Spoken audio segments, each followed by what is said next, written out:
어, 죄송합니다. 다시 제가 읽겠습니다. 우리 주 예수 그리스도의 아버지 하나님을 찬송하리로다. 그의 많으신 긍휼대로 예수 그리스도를 죽은 자 가운데서 부활하게 하심으로 말미암아 우리를 거듭나게 하사 산 소망이 있게 하시며 썩지 않고 더럽지 않고 쇠하지 아니하는 유업을 있게 하시나니 곧 너희를 위하여 하늘에 간직하신 것이라.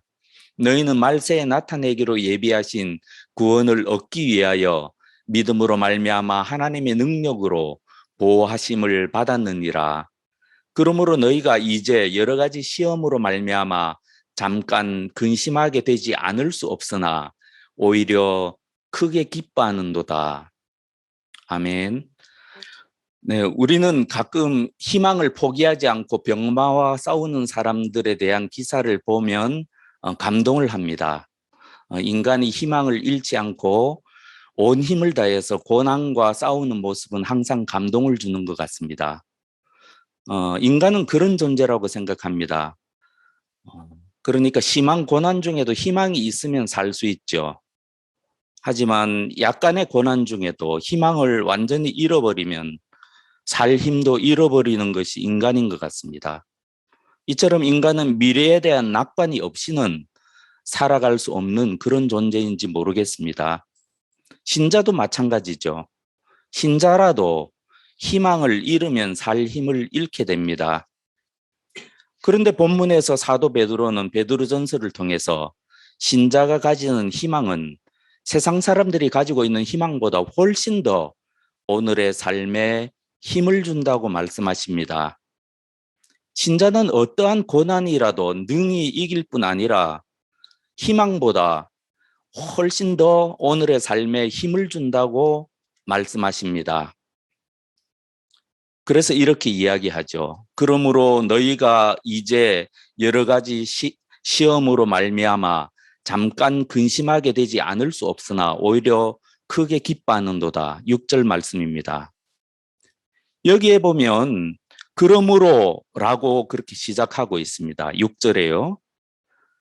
그러므로 고난 중에 오히려 기뻐한다. 그 앞에 어떤 내용이 있습니까? 그러므로 앞에 3절에서 5절까지 보면 고난 중에도 기뻐할 이유가 나옵니다. 그러니까 3절부터 5절을 쭉 말씀하시고 이렇게 말씀하시는 거죠. 그러므로 너희가 이제 여러 가지 시험으로 말미암아 잠깐 근심하게 되지 않을 수 없으나 오히려 크게 기뻐하는도다. 세상은 고난을 겪는 사람에게 이렇게 조언합니다. 잘 될 겁니다. 이를 악물고 견뎌내기만 하십시오. 틀림없이 앞으로는 잘 될 겁니다. 참으로 지혜로운 조언이라고 생각합니다. 미래를 낙관하는 이러한 태도는 분명히 많은 도움이 됩니다. 하지만 세상의 이러한 낙관의 기초는 얼마나 허약합니까? 왜냐하면 인간은 미래를 알 수 없기 때문입니다. 우리가 아무리 우리의 미래를 이리저리 예측을 해보아도 미래가 현재보다 더 좋아질지 더 나빠질지 우리가 어떻게 알 수 있겠습니까? 하지만 우리들은 오늘을 살아내기 위해서 미래를 낙관할 수밖에 없습니다. 이것이 인간입니다. 사도는 이 세상의 낙관주의와 다른 관점을 이야기합니다. 그리고 신자의 미래에 대한 관점은 더 확실한 것이기에 고난을 충분히 이길 힘이 된다고 주장합니다. 그러므로 우리가 3절부터 5절까지를 살펴보면 우리 믿음의 선배들이 고난을 능히 극복하였던 그 능력의 근원에 대해서 알 수가 있습니다. 동시에 우리를 살펴보고 우리가 왜 우리 믿음의 선진들에 비해서 고난에 취약한지를 알 수 있습니다. 먼저 3절부터 시작합니다. 우리 주 예수 그리스도의 아버지 하나님을 찬송하리로다. 그의 많으신 긍휼대로 예수 그리스도를 죽은 자 가운데서 부활하게 하심으로 말미암아 우리를 거듭나게 하사 산 소망이 있게 하시며, 이 말씀을 통해 3절부터 5절까지의 말씀은 우리 믿음의 선배들의 찬송이라는 사실을 알 수 있습니다. 찬송에 관한 것은 뒤에 잠깐 살펴보겠습니다. 우리 주 예수 그리스도의 아버지 하나님을 찬송하리로다. 이렇게 시작한 사도는 3절과 4절, 5절을 말씀하시고 6절에 이르러서 방금 읽었던 말씀, 그러므로 잠깐 근심하게 되지 않을 수 없으나 오히려 고난 중에 크게 기뻐한다라고 이야기하는 것이죠. 우리는 여기에서 고난을 극복하는 힘이 바로 우리 믿음의 선배들이 찬송하였던 그 내용과 관련이 있다는 사실을 알 수 있습니다. 우리는 성경에서 여러 가지 조언을 구할 수 있지만 본문은 너무나 확실하게 이야기합니다. 이 찬양의 주제는 신자의 거듭남으로 말미암는 산 소망입니다.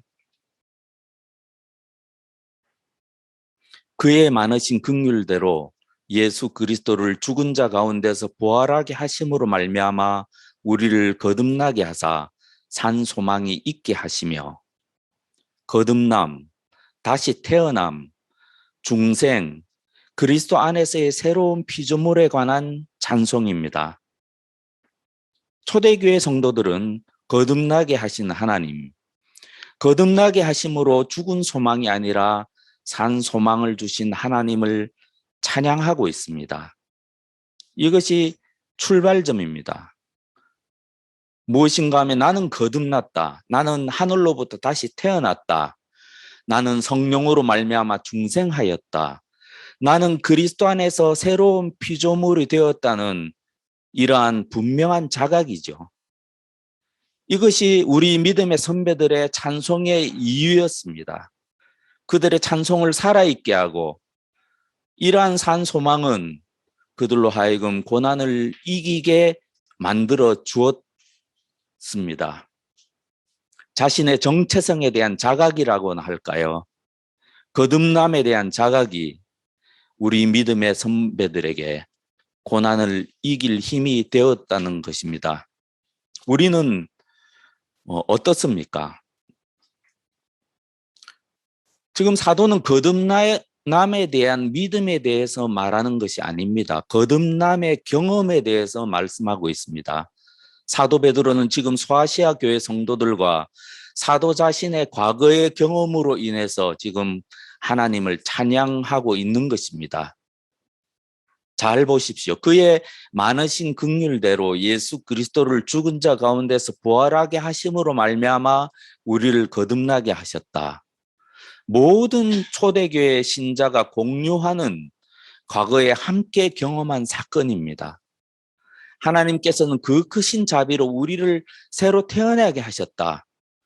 그렇게 하심으로써 하나님은 예수 그리스도의 부활로 말미암아 우리를 거듭나게 하시고 산 소망을 갖게 해주셨다. 이것은 과거의 경험입니다. 여기에서 사도는 거듭남의 경험을 산 소망과 연결하는 점에 주목할 필요가 있습니다. 왜냐하면 소망은 미래와 관련된 것이기 때문입니다. 그러므로 3절의 산 소망은 4절, 5절과 연결되고 4절, 5절은 우리의 미래에 대한 내용입니다. 한번 보십시오. 4절에 말씀하시는 우리가 장차 있게 될 유업, 그리고 5절에 말씀하시는 내용, 말세에 나타내기로 예비하신 우리의 구원, 이 모두가 우리 미래의 일입니다. 보이지 않는 일이고 하늘의 일입니다. 그러면서 우리의 거듭남에 대해서는 이 땅의 일이며 신자가 이미 과거에 경험한 일이고 눈에 보이는 일이다. 이렇게 사도 베드로는 묘사하고 있는 것입니다. 예수께서도 니고데모에게 거듭남에 대해서 말씀하시며 거듭남은 신자가 이 땅에서 경험하는 일이라고 분명히 말씀하셨습니다. 내가 땅의 일을 말하여도 너희가 믿지 않거든. 하물며 하늘의 일을 말하면 어떻게 믿겠느냐? 이것이 중요합니다. 우리는 어떻습니까? 거듭남은 우리에게 과거의 확실한 경험으로 인한 나의 현재 상태에 대한 확실한 자각입니다. 과연 우리에게 그렇습니까? 아니면 우리가 거듭남에 대한 교리를 나에게 적용시켜서 이 거듭남은 믿어야 할 어떤 막연한 관념에 불과합니까? 사도는 확실하게 과거의 거듭남에 대한 신자의 현재의 자각이 미래에 대한 산 소망을 가져다 주었다라고 말하고 있습니다. 이 사도가 말하는 방식을 한번 깊이 생각해 보시기 바랍니다. 여기서 산 소망은 무엇일까요? 산 소망은 죽은 소망과 대조되는 표현입니다. 죽은 소망은 무엇입니까? 이 문맥에 의하면 환난의 시기에, 고난의 시기에 고통받고 있을 때 아무런 도움이 안 되는 소망입니다. 평소에는 도움도 되고 위로도 되는 것 같았는데 정작 나에게 도움이 필요할 때는 아무런 능력도 제공해 주지 못하는 헛된 소망이 죽은 소망입니다. 이러한 소망들은 다른 죽은 종교들이나 이 세상의 멘토들이 줄 수 있는 정작 환난과 죽음에 직면할 때는 아무런 도움이 되지 않는 무익한 소망입니다. 이처럼 우리의 거듭남에 대한 분명한 자각이 고난을 극복하게 되는 그런 산 소망과 깊은 관련이 있습니다. 제가 심리적인 많은 문제를 겪고 상담에 대한 책들을 읽으면서 알게 된 사실이 있습니다. 종교뿐만 아니라 이 세상의 심리학이나 상담학도 많은 도움이 된다는 사실입니다. 제가 알게 된 바로 이 세상의 상담학의 조언은 단순합니다. 제가 파악한 이 세상의 조언은 다음과 같습니다. 당신의 과거를 받아들이고 긍정하라. 그리고 너의 미래에 대해서는 가능하면 긍정하라. 이처럼 세상의 조언은 과거에 대한 긍정과 미래에 대한 긍정이 현재의 너를 행복하게 할 것이다 라는 것입니다. 아주 단순합니다. 이것이 세상의 지혜이고 상당히 도움이 됩니다. 한 인간이 자신의 과거를 긍정적으로 수용하고 자신의 미래를 긍정적으로 생각할 수만 있다면 그 힘으로 인간은 충분히 살아갈 수가 있습니다. 하지만 어떤 인간이라도 심지어 신자라 할지라도 자신의 과거를 부정적으로 보고 자신의 미래조차 부정적으로 보기 시작한다면 절대 살아갈 수가 없습니다. 그런데 많은 교회의 신자가 자신의 기질 때문에 혹은 병으로 인한 호르몬의 불균형으로 인해서 살아갈 힘을 상실하고 스스로 목숨을 끊고 있습니다. 자신의 미래는 현재보다 더 나쁠 것이라고 확신하기 때문입니다. 교회 내 자살은 큰 문제이지만 신자들이 교회에서 듣는 복음은 자살 문제에 아무런 도움이 되지 못하고 있는 것 같습니다. 이는 분명히 복음이 능력이 없는 것이 아니라 우리 신자들이 듣는 설교가 복음이 없는 설교이기 때문입니다. 즉, 우리가 듣는 많은 설교들은 거듭남을 분명한 출발점이고 우리의 반석이라고 이야기하지 않고 오히려 구원의 확신을 주입하려고 합니다. 즉, 대다수의 신자들이 듣는 메시지는 이 세상의 메시지와 동일하며 약간의 위로는 줄지언정 인생의 정말 중대한 문제를 근본적으로 역전시킬 만한 그런 능력은 애초에 없습니다. 앞에서 말씀드린 대로 거듭남에 대한 분명한 자각은 고난을 극복하게 하는 힘이 됩니다. 왜 신자의 거듭남이 산 소망이 되며 고난을 극복하는 힘이 될까요? 3절 말씀을 보십시오. 하나님의 긍휼에 대해 말씀하고 있습니다. 거듭나지 않는 사람에게 하나님은 두려운 분일 수밖에 없습니다. 왜냐하면 하나님은 의로우시며 또한 동시에 사랑이 많은 분이라고 쭉 배워오고 들어왔지만 이 하나님의 사랑은 이론적인 사랑일 뿐이고 결코 경험해 보지 못한 사랑이기에 이 하나님의 의로우심으로 인해서 죄인은 두려움을 가질 수밖에 없습니다. 성경 전체가 이러한 사실을 증언하고 있습니다. 거듭났다고 주장하면서도 거듭나지 않았다고 생각하면서도 이러한 두려움이 없다면 사실상 아무런 하나님과 상관이 없는 것이고, 하지만 거듭나지 않은 죄인이 이러한 두려움을 느낀다면 하나님께서 은혜를 베푸시기로 작정하고 죄인에게 다가오고 있다고 생각할 수 있습니다. 하나님께서 은혜를 베푸시기로 작정하고 거듭나지 않는 죄인에게 다가오신다고 해봅시다. 그러면 죄인은 어떤 감정을 느끼게 될까요? 하나님의 사랑을 느끼고 안도하게 될까요? 아니면 하나님의 의로우심을 느끼고 두려워하게 될까요? 죄인은 하나님의 사랑이 아니라 오히려 하나님의 의로우심으로 인해서 두려움을 크게 느끼게 됩니다. 결국 이 두려움이 죄인을 구원으로 이끕니다. 이것이 하나님이 죄인을 구원하시는 방식입니다. 누가복음 18장 13절 말씀입니다. 세리는 멀리 서서 감히 눈을 들어 하늘을 쳐다보지도 못하고 다만 가슴을 치며 이르되 하나님이여 불쌍히 여기소서 나는 죄인이로소이다 하였나이다. 바리새인과 세리 중에 누가 하나님의 은혜를 입어서 의롭게 되었습니까? 내가 너희에게 이르노니 이에 저 바리새인이 아니고 이 사람이 의롭다 하심을 받고 그의 집으로 내려갔느니라. 그래 주님께서 말씀하십니다. 그리하여 자기를 높이는 자는 낮아지고 자기를 낮추는 자는 높아지리라. 죄인을 벌하시는 거룩하신 하나님 앞에 선 두 사람 중에 누가 하나님의 은혜를 입었습니까? 누가 하나님의 긍휼을 알게 될까요? 하나님의 공의를 경험한 죄인이 아니겠습니까? 자신의 큰 죄를 직시하고 두려움에 떨며 하나님 앞에 나아가서 자신의 죄를 모두 용서받은 죄인에게 하나님의 긍휼과 자비는 실제입니다. 정말로 그렇습니다.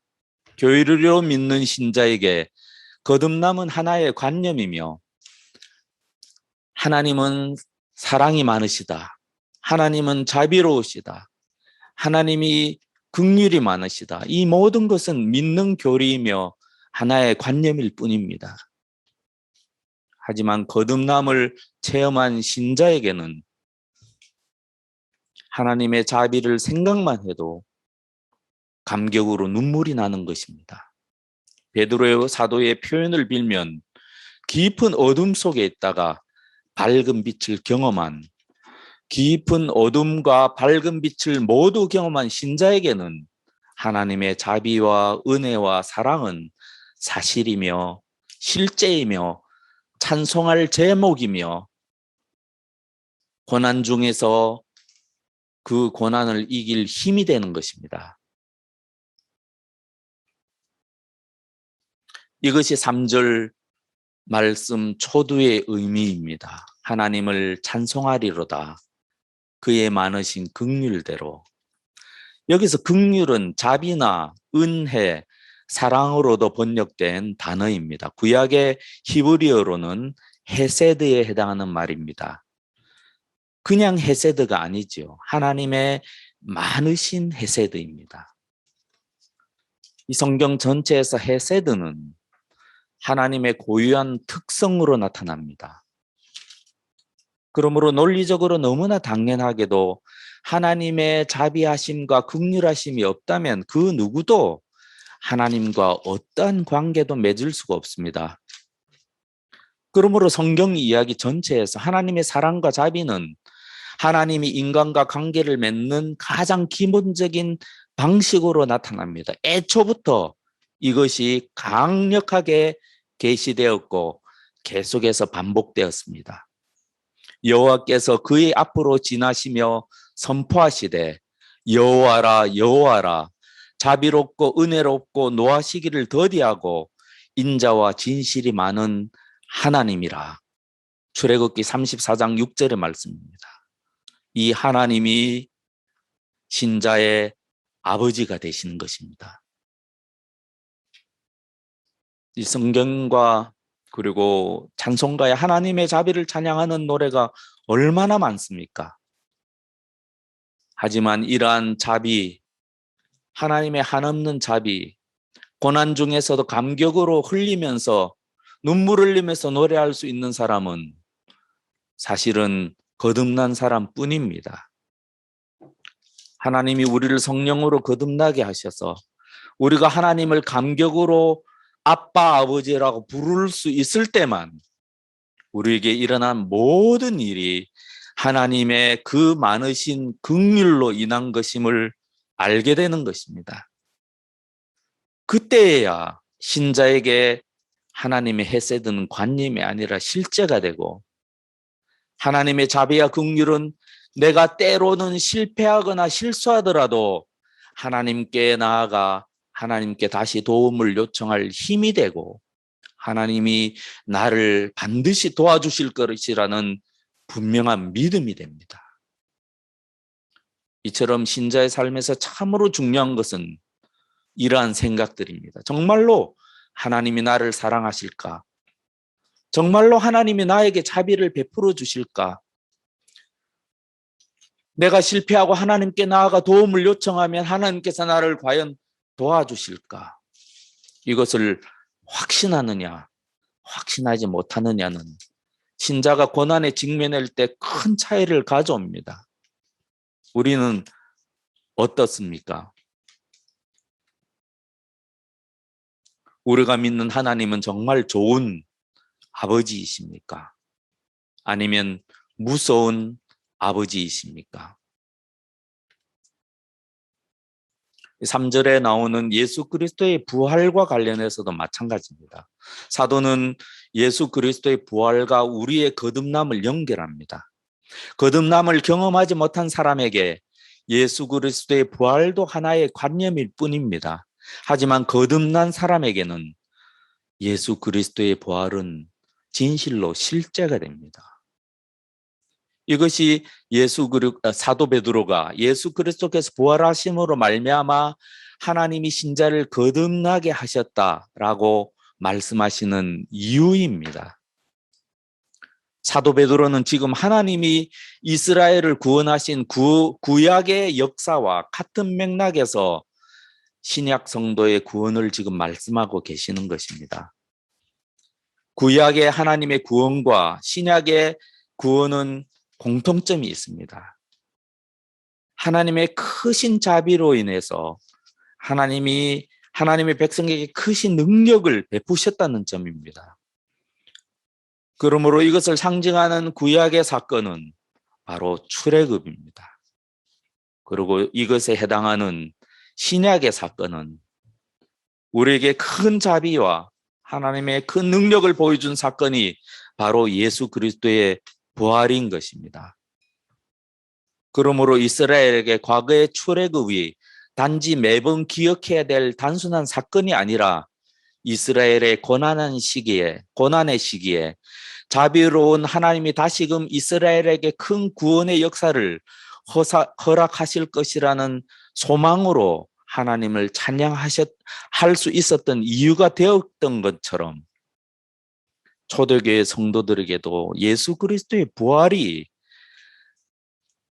하나님을 찬양할 재료와 고난을 극복할 힘이 되었던 그러한 사건이었던 것입니다.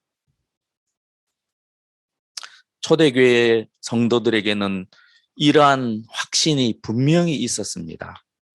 그분들의 입장에서 한번 생각해 봅시다.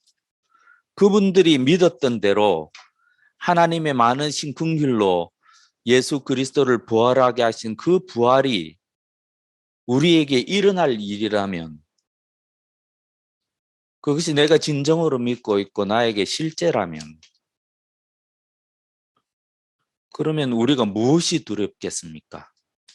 고난이 두렵겠습니까? 죽음이 두렵겠습니까?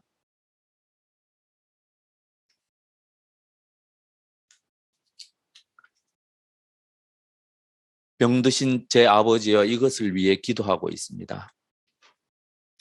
예수를 죽은 자 가운데서 살리신 이의 영이 너희 안에 거하시면 그리스도 예수를 죽은 자 가운데서 살리신 이가 너희 안에 거하시는 그의 영으로 말미암아 너희 죽을 몸도 살리시리라. 로마서 8장 11절 말씀입니다. 죽어가는 사람에게 그리스도의 부활이 아니면 어떠한 소망이 남아 있겠습니까? 부활은 부활에 대한 교리를 관념적으로 믿는 자가 아니라 오직 하나님의 성령이 그 안에 거하시는 거듭난 신자에게만 이루어집니다. 그러므로 하나님의 자비와 마찬가지로 예수 그리스도의 부활도 거듭난 신자에게만 산 소망이 됩니다. 여러분에게 부활은 무엇입니까? 데살로니가 전서에 다음과 같은 말씀이 있습니다. 형제들아 자는 자들에 관하여는 너희가 알지 못함을 우리가 원하지 아니하노니 이는 소망 없는 다른 이와 같이 슬퍼하지 않게 하려 함이라. 4장 13절 말씀입니다. 사도 바울은 데살로니가 성도들에게 말씀하시면서 이미 죽은 자들에게 부활이 있으면서 이미 죽은 성도들을 자는 자, 잠든 자라고 표현합니다. 또한 사도 바울은 성도들은 부활이 있기에 세상 사람들처럼 슬퍼할 이유가 없다고 말씀하시면서 세상 사람들을 어떻게 표현합니까? 소망 없는 사람, 소망 없는 이들로 표현하십니다. 이 세상에 어떤 인간 존재라도 부활이 없다면 그가 가지는 소망은 소망이 아닙니다. 헛된 소망이며 죽은 소망입니다. 그러므로 사도 바울은 이렇게 말씀하시는 것입니다. 만일 그리스도 안에서 우리가 바라는 것이 다만 이 세상의 삶뿐이면 모든 사람 가운데 우리가 더욱 불쌍한 자이리라. 성경은 분명한 거듭남의 경험이 없으면서도 스스로 거듭났다고 착각하는 사람들이나 그리고 혹은 부활에 대한 막연한 소망만 가지고 있는 사람들에게 아무런 말씀을 하지 않습니다. 그러므로 저도 아무런 할 말이 없습니다. 다만 우리 가운데 하나님을 멀리 떠난 지체가 있다면 하나님께서 자비를 베풀어 주시기를 바랄 뿐입니다. 하나님이 자비를 베풀어 주셔서 자신의 위험한 처지를 분명하게 자각하게 해주시고 하나님께서 긍휼을 베풀어 주셔서 새롭고 산 길로 다시 인도해 주시기를 바랄 뿐입니다. 그리고 오늘 말씀의 행간에 의하면 이러한 자신의 처지에 대한 자각은 고난과 시험을 통해서만 옵니다. 하나님께서 적절한 고난을 허락하시고 그 고난을 통해 깊이 절망하고 하나님의 은혜를 경험하게 되기를 바랍니다. 하나님이 선택하시고 인도하시는 사람에게는 고난도 은혜입니다. 다만 이런 말은 하나님을 경외하고 하나님의 말씀을 존중하는 분에게만 들릴 것입니다. 거듭남을 통해서 주시는 하나님의 무한한 축복은 이 세상의 어떤 고통과도 바꿀 가치가 있습니다. 추가해서 고난과 관련해서 우리 믿음의 선배들에 비해서 우리에게 취약한 점이 여럿 있습니다. 두 가지만 말씀드리겠습니다. 그분들은 왜 극심한 고난에도 끝까지 믿음을 지킬 수 있었고 우리는 왜 작은 고난에도 승리하지 못할까요? 이 사도 바울의 편지에 보면 항상 믿음과 구원을 연결합니다. 그래서 믿음이 있으면 이미 구원이 이루어진 것으로 간주하는 경향이 있습니다. 항상 그런 것은 아니지만요. 그런데 사도 베드로는 동일한 구원을 강조하면서도 구원을 미래에 이루어질 것으로 더 강조해서 말씀하시며 믿음으로 말미암아 미래의 구원이 이루어질 것으로 묘사합니다. 썩지 않고 더럽지 않고 쇠하지 아니하는 유업을 잊게 하시나니 곧 너희를 위해서 하늘에 간직하신 것이라. 너희는 말세에 나타내기로 예비하신 구원을 얻기 위하여 믿음으로 말미암아 하나님의 능력으로 보호하심을 받았느니라. 사도 베드로는 또한 사도 바울과 동일한 입장에서 사실은 모든 성경 저자들이 그런 입장을 이야기하고 있죠. 신자를 구원하는 하나님의 전적인 행동을 강조합니다. 즉 신자의 구원에 관한 한 모든 주어는 하나님입니다. 전적인 하나님의 주권을 강조하는 것이죠. 하나님의 주권의 행위의 결과가 신자의 구원임을 극단적으로 강조합니다. 그러므로 우리는 이 말씀의 행간에서 고난에 너무나 취약한 우리의 상태는 하나님의 주권에 대한 우리의 태도와 관련이 있다고 말할 수 있습니다. 우리는 관념적으로는 하나님이 세상을 주관하시며 나의 머리털까지도 세신다고 고백합니다. 그렇기 때문에 나와 관련해서 일어나는 모든 좋은 일, 나쁜 일, 그것은 하나님의 뜻 가운데서 벌어지고 있다고 입으로는 고백합니다.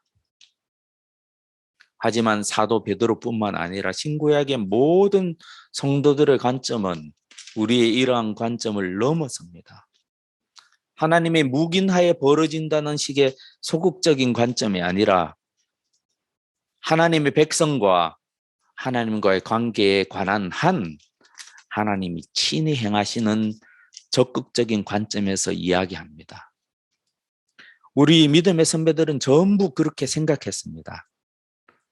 그래서 본문 말씀 이전에 지난번에 상고한 본문에서 사도 베드로는 1장 2절에서 그렇게 신자를 정의하는 것입니다. 하나님의 미리 아심을 따라 택하심을 받은 자. 이러한 관점을 구약의 모든 성도들이 가졌기 때문에 아론은 하나님이 아들들을 불태워 죽이셨을 때 하나님 앞에서 잠잠했던 것입니다. 구약 성도들은 전적으로 이러한 관점을 가졌기 때문에 다윗은 하나님의 자신의 아들이 죽기 전에는 하나님께 울부짖으며 기도했지만 아들이 죽자마자 옷을 갈아입고 음식을 먹었던 것입니다. 이것이 옛 성도들이 확고히 붙잡았던 관점입니다. 거룩하시고 참되시고 살아계신 하나님을 만난 성도들의 관점이었습니다. 우리는 어떻습니까? 우리가 성경이 견지하는 이러한 관점을 가지게 되면 우리가 어려움이나 고난을 당할 때 혹은 병들거나 죽음 앞에서 뒤로 물러나거나 회피할 방법이 없습니다. 우리는 고난 중에서 살아계신 하나님과 대면하는 길밖에 없습니다. 모든 고난은 하나님이 주시는 고난인 것입니다. 우리는 모든 일을 하나님이 행하신 결과로 받아들입니까? 우리는 좋은 일뿐만 아니라 나쁜 일도 정말로 그렇게 하나님의 뜻으로 받아들이고 수용합니까? 심리학이나 상담학의 조언도 이미 일어난 과거의 일은 바꿀 수 없기에 일단 수용하는 것이 지혜롭다고 말합니다. 그런데도 믿는다고 하는 우리들은 어떻습니까? 우리들의 외모나 내 마음에 들지 않는 나의 단점에 대해서 내가 생각하는 그 관점은 어떻습니까? 내가 느끼는 감정은 어떻습니까? 그리고 우리가 경험하였고 앞으로도 경험하게 될 사랑하는 이의 죽음에 대해서는 어떻습니까? 그것을 어떠한 관점에서 바라봅니까? 그리고 그것에 대한 나의 감정은 어떠합니까? 우리에게 부족한 마지막 한 가지가 또 있습니다. 좀 이상한 적용이긴 하지만 본문에 나오기에 말씀드립니다. 우리에게는 찬송이 부족합니다. 오늘 말씀 전체는 성도의 찬송 내용이라고 말씀드렸습니다. 학자들이 그렇게 이야기합니다. 우리는 여기서 하나님 찬송이라는 것이 하나님께 감사하며 영광을 돌리는 시 정도로 생각하기 쉽습니다. 하지만 신약 시대뿐만 아니라 구약 시대부터 찬송은 음악을 빼놓고 해석해서는 안 됩니다. 즉 구약의 계시부터 신약에 이르기까지 모든 찬송은 하나님을 찬송하는 시에 음악을 붙인 것을 의미하므로 이 찬송이라는 단어의 음악을 제거하고 해석해서는 안 되는 것입니다. 또 다른 면이 있습니다. 신약의 여러 부분, 특히 골로새서 3장 16절이나 에베소서 5장 19절에 보면 사도가 여러 번 찬송을 하라고 권면합니다. 어떤 분은 이런 면에서 현대 교회에는 찬송이 훨씬 더 풍성하지 않느냐라고 생각할 수가 있습니다. 하지만 초대교회 성도들이 생각했던 찬송과 오늘날 교회에서 일반적으로 생각되어지는 찬송은 결이 다릅니다. 방금 제시했던 본문에서 찬송은 신령한 노래로 묘사되고 있습니다. 영적인 노래라는 것이죠.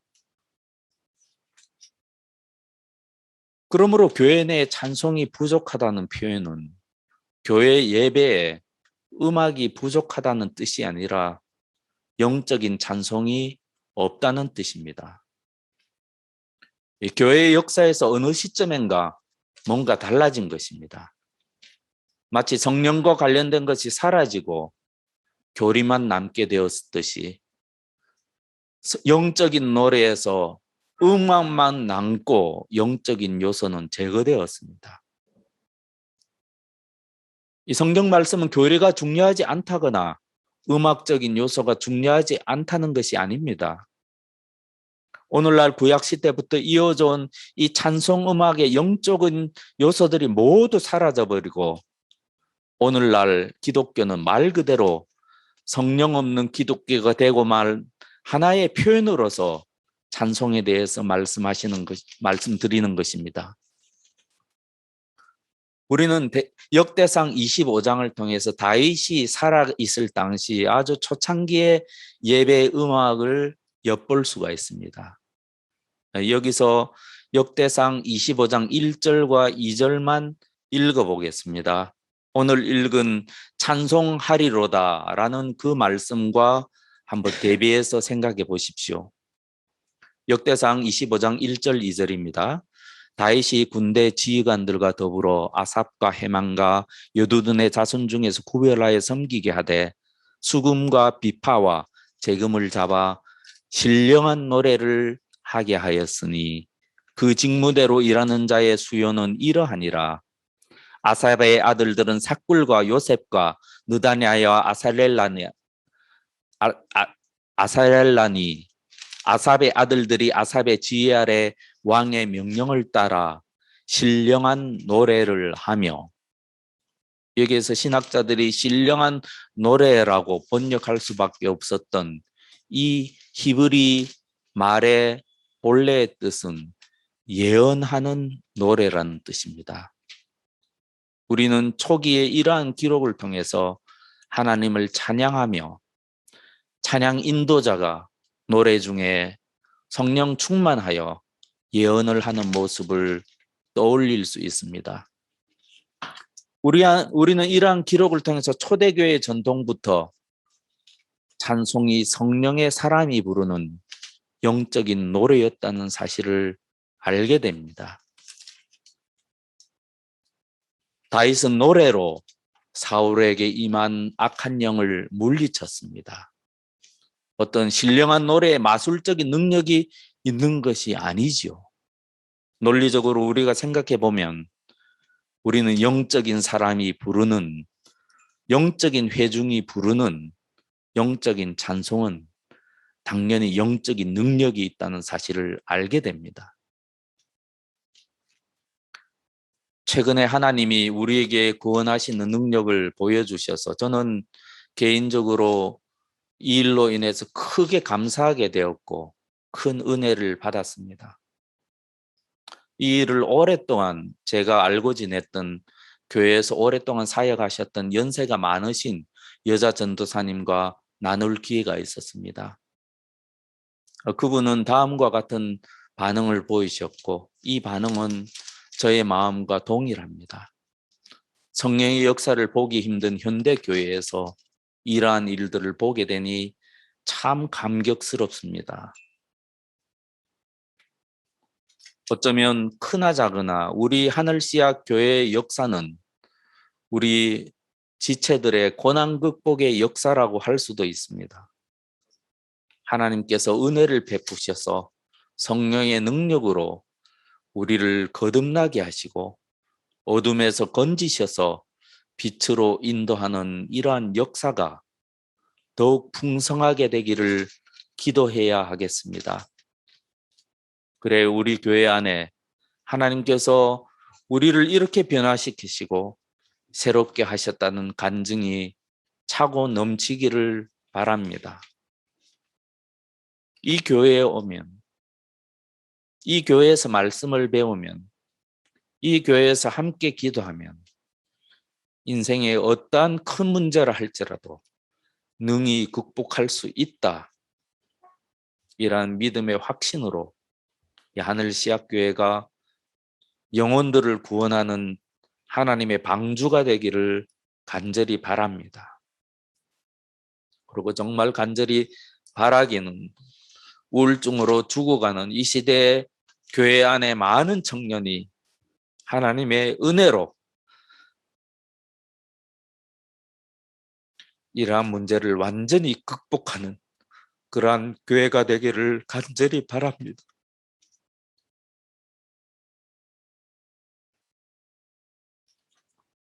우리 모두의 신앙이 정말로 고난을 극복하는 힘을 주는 살아있는 참된 신앙인지 아니면 약간의 도움을 주는 관념적인 신앙인지 깊이 생각해 보아야 하겠습니다. 잠깐 기도하시겠습니다. 아버지 하나님을 찬양합니다. 저희를 사랑하셔서 저에게 구원을 허락하시고 구원의 길을 보내주시고 길이요 진리요 생명이신 예수 그리스도를 우리를 위하여 주심으로 인해서 하나님께 감사드립니다.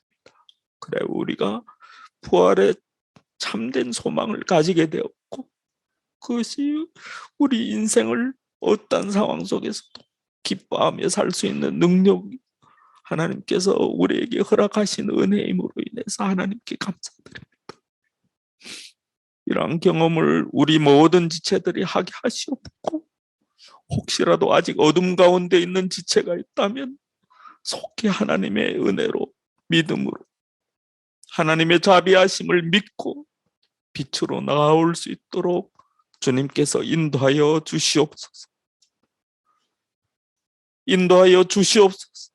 주님 빛을 비추어 주시옵소서. 이번 말씀 예수 그리스도의 이름으로 기도하옵나이다. 아멘.